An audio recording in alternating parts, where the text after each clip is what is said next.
Eli Drinkwitz making headlines. That wasn't on my bingo card for this week. What stood out from some of the comments we've had from some of the coaches? That one, we have it, right? We can hear it. Oh, producer Jordan, we got it. All right, let's roll it. When you see issues in gambling arising, what's your approach with your team about that issue? And is there an element of surprise, or was that just kind of inevitable in your mind?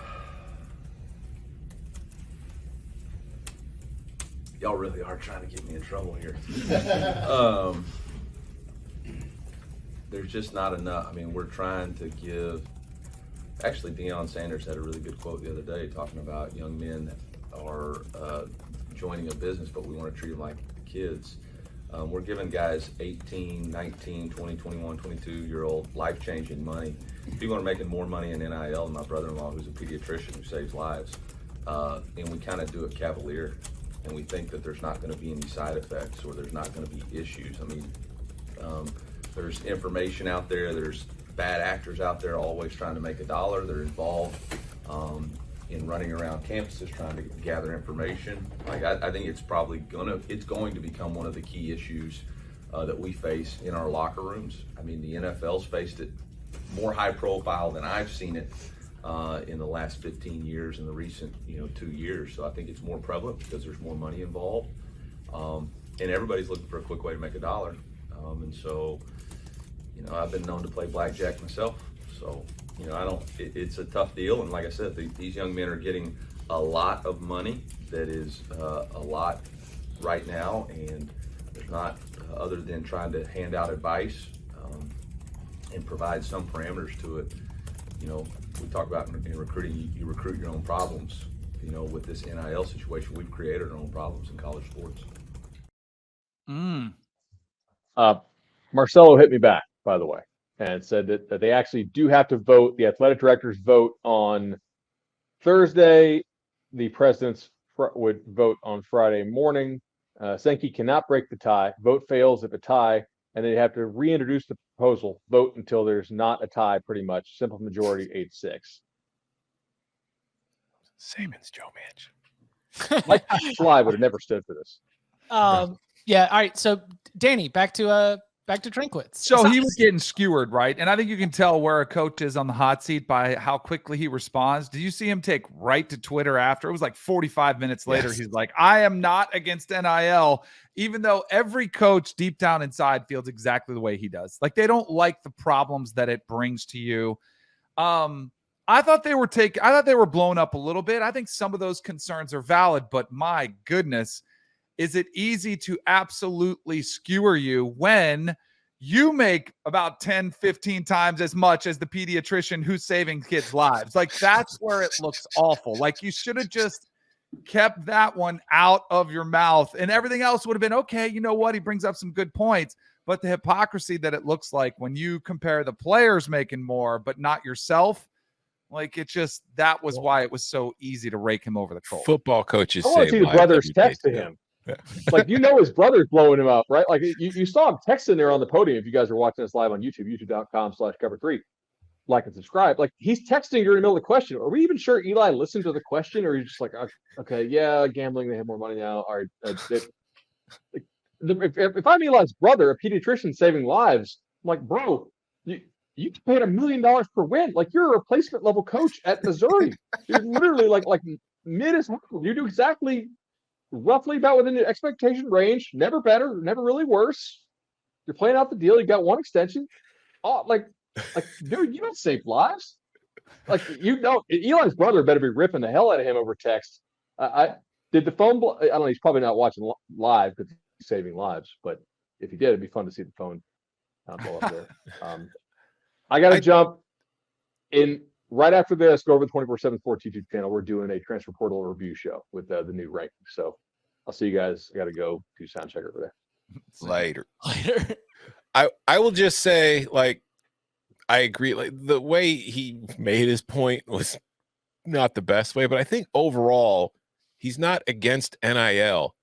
He's against how it's just the Wild West right now, and there really aren't any regulations, and there needs to be better ways, not just, because these kids are making too much damn money, but to prepare these kids for what to do with their money. And I think that's something that we're dealing with, not just in college football. I think that's been a problem in like our education system for a while. Like when we were in school, they didn't teach us anything about finances. Like you had to go to college to study that. So it's like, I just feel like these are basic things that when you're 18 years old, you're not really prepared for. And all of a sudden you're getting like a $250,000 deposit in an account. You don't know what the hell to do with that money. So I think, yeah, there's bad actors, there's all that, but I just think that I think the overall point he's trying to make is that we need to figure out something, which I don't know that we ever will. We might just have to play it by ear the entire time, but I don't know. It's hard when you go from 0 to 60 like that.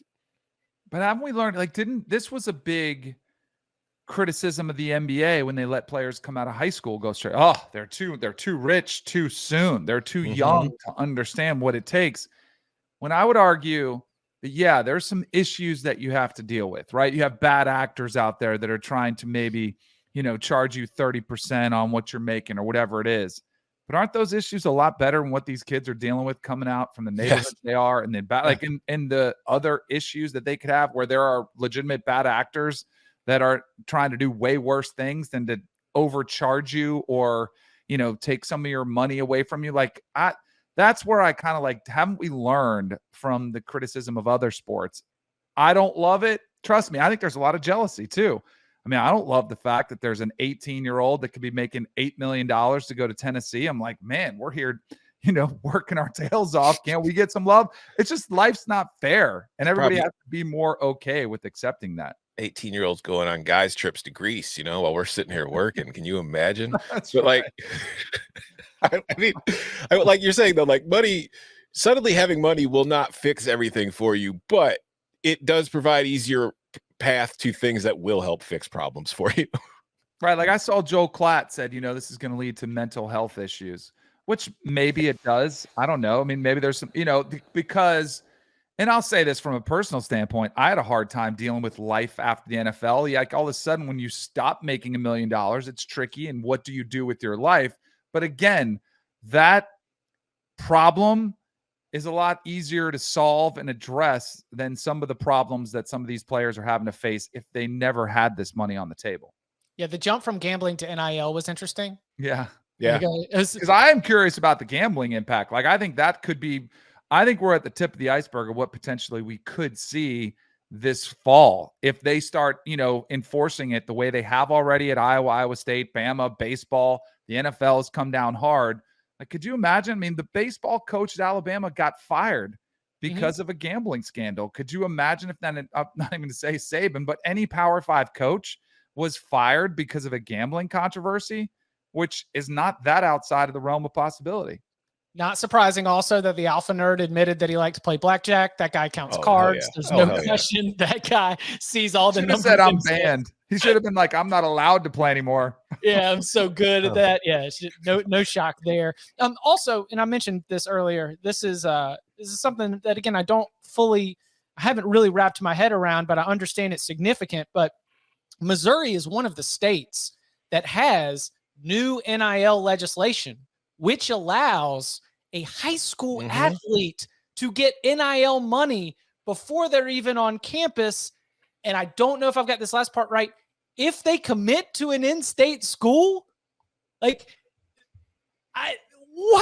Like, Eli Drinkwitz. And by the way, Eli Drinkwitz, when the law was passed, I think he retweeted it and he said, this is a quote game changer. Like, he is very much excited about the way that Missouri, the state of Missouri, is making it easier for Missouri football to compete in the NIL landscape. It is laws like what is happening in the state of Missouri that has college football coaches and athletic directors in other states worried that it's an uneven playing field, and the SEC is one place where it's really happening. For him to be critical of NIL, that was a little bit of a surprise to me.